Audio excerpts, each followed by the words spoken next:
What if one city could give you Viking history, futuristic design, breathtaking nature, all in a single day? Welcome to Oslo. I start every trip looking for the moment that makes the place stick in my head, and Oslo gives you a dozen of those moments back to back. Picture a fast-paced montage.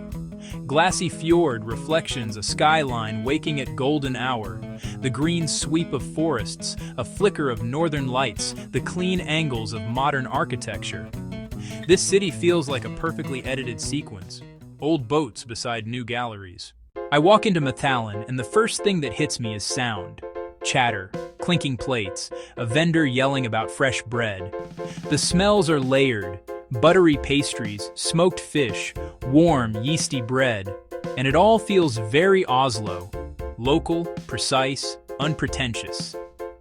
This is the microcosm of Norway's modern food scene, where tradition meets craft beer and bold small-batch cheeses. You can taste Arctic char in a way that makes you understand why people live by the water here. Stall owners are proud and chatty. Communal tables force you into conversations with strangers who suddenly aren't strangers. It's a snapshot of how Oslo eats and talks and spends its afternoons.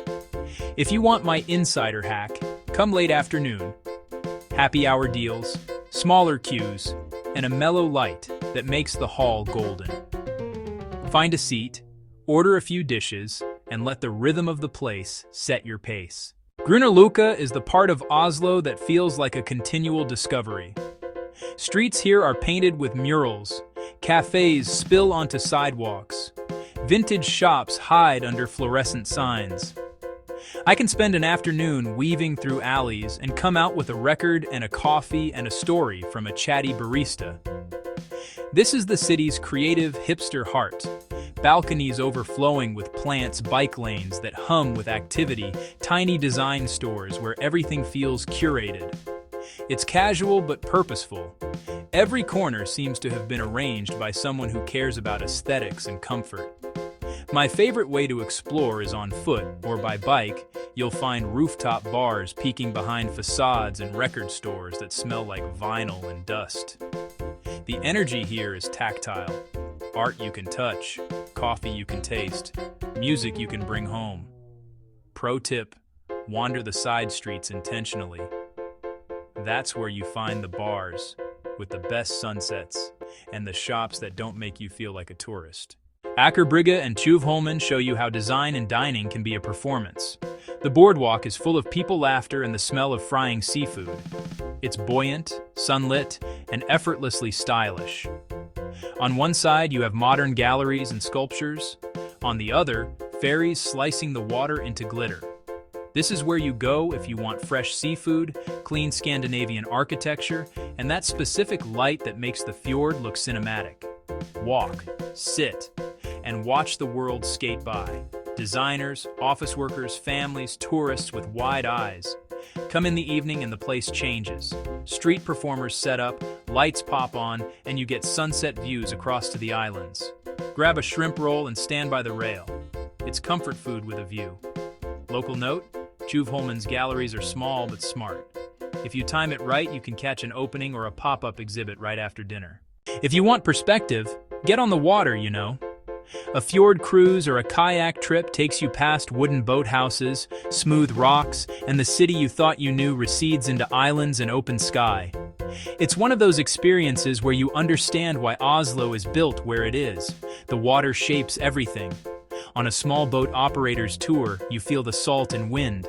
On a kayak, you hear nothing but the paddle and the call of seabirds. Either way, the viewpoint from the water is intimate and honest. No skyscraper can replicate it. You see Oslo as the Norwegians do, a harbor city with nature threaded through. Bring a light waterproof layer and plan for shifting weather. Choose a shorter 1 to 2 hour option if you're tight on time. A longer trip gives you hidden coves and better light for photos. It's amazing how quickly the noise of the city dissolves. Horizon lines, tiny islands, and the city's edges become a film frame. Vigeland Park is a place that makes stone feel like breathing. That makes stone feel like breathing. Gustav Vigeland carved over 200 sculptures, bronze granite, that capture human emotion in ways that are both specific and universal. Walking the park feels like flipping through someone's private photo album of humanity. The central monolith looms and the surrounding sculptures display raw intimacy, whimsy, and tension. You'll see kids climb statues while tourists sit and sketch. It's public art that doesn't stay distant. The sequences of figures form a narrative: life, struggle, joy, and it's all outdoors. I like to go early when the light is soft and the park is quiet. Morning shadows give the granite texture, and you'll often have the major pieces to yourself. Practical note: entrance is free, and the park is ideal for a reflective walk, a short picnic, or just to watch people interact with these monumental human moments. It changes the experience entirely. Standing next to a centuries-old Viking ship is one of those moments where history snaps into focus. The ships are preserved with a tenderness that makes their scale instantly humbling. Look at the craftsmanship: close, carved timbers and joinery. You can almost imagine the oars cutting through cold water, sails taut, and crews braced.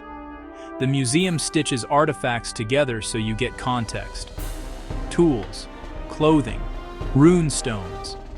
It's not just about boats, it's a culture that navigated the north. Stories etched into wood and into metal. The audio guide here is short but essential. It fills gaps and gives you the small human details. Listen for the rune exhibits. Take time to read the placards. These objects are direct links to a world that reshaped Europe, and their legacy still lives in Norwegian DNA. If timed entry is available, use it to skip lines. The exhibits reward patience. Linger near the bows. And imagine the first time someone stepped onto these decks.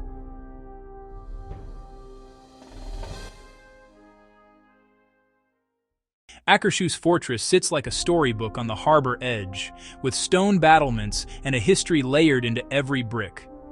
Walk the ramparts and you get panoramic views across the water, ferries, the city's modern skyline. It's a perfect frame for photos and reflection. This place carries centuries medieval defenses, wartime stories, quiet corners where plaques and statues keep memory alive.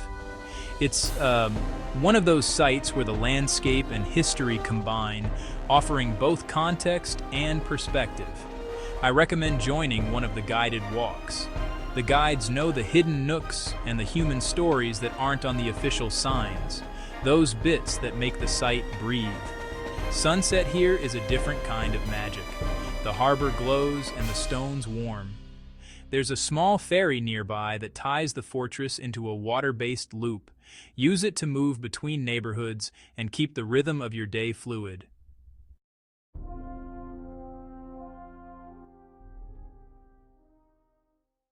The Oslo Opera House looks like a stage dropped into the water and left for everyone to use.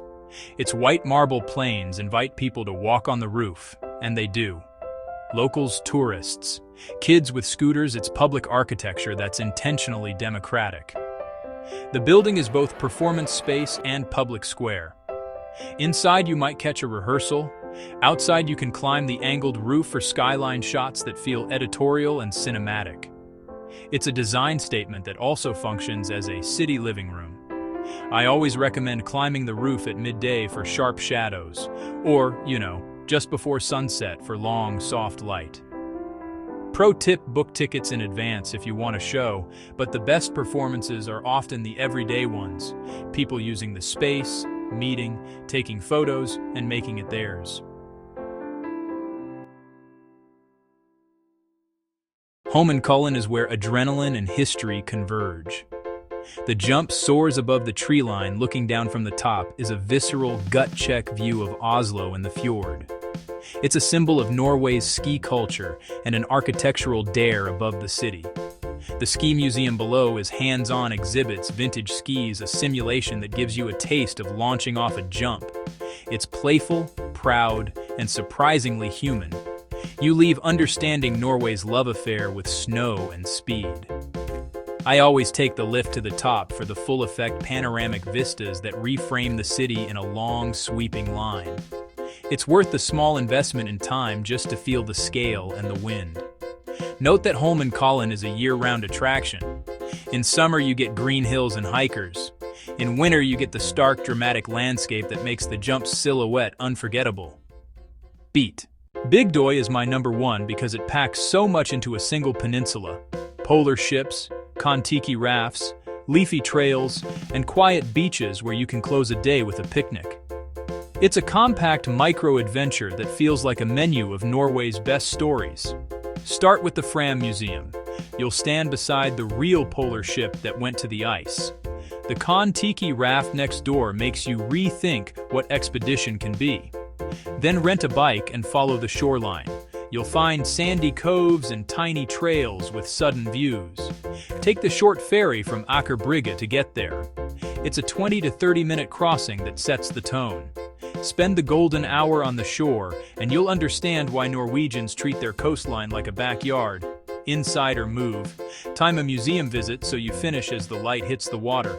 It's the kind of day that ends perfectly, with salt air on your face and a map full of new plans. Oslo packs history, design, and wild nature into one unforgettable city.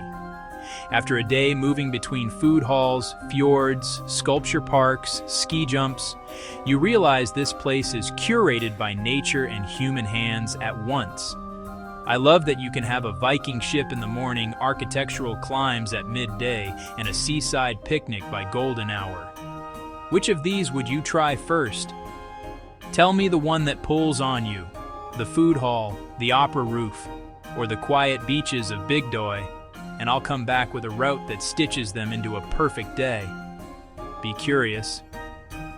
Oslo rewards people who wander with purpose and listen to the small stories in each neighborhood. If this made you want to book a flight, or at least plan a weekend, I've got more routes and micro-adventures for cities like this. Subscribe and watch the next one. There's always another city that looks simple until you spend a day with it.